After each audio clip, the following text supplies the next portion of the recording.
I think of us on planet Earth now as having three huge problems: the threat of pandemic disease, climate change, and loss of biological diversity. And the root causes are human impact on the rest of the natural world.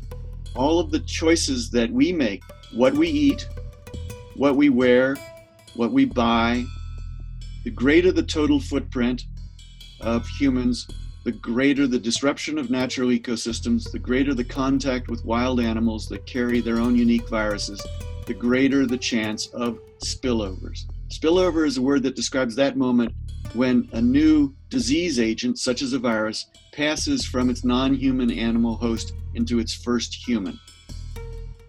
Those occur because of human contact with wild animals. When you have a spillover, then there's a chance that it passes from human to human and becomes an outbreak.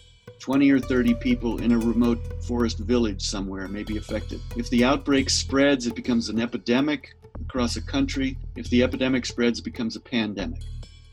The spillovers are caused by deforestation. They're caused by humans going into wild ecosystems and eating the wildlife there, capturing the wildlife, transporting the wildlife to markets. As a general thing, vegan diets tend to reduce the factors that cause spillovers that lead to pandemics. Yes.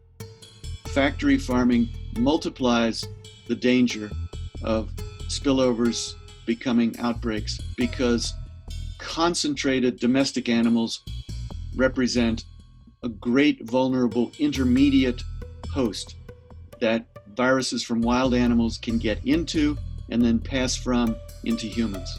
Some people talk about reparations.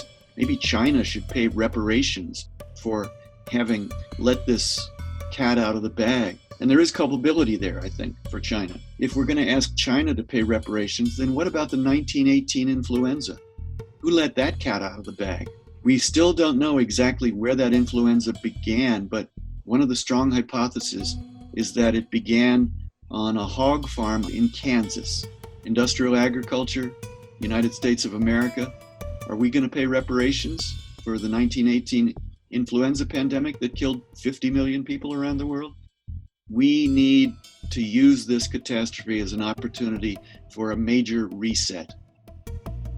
And our political leaders need to hear it. Big agriculture needs to hear it. As individuals, the choices that we make, each person needs to think about those as contributing to the ultimate causes of this problem. We need to conduct ourselves differently.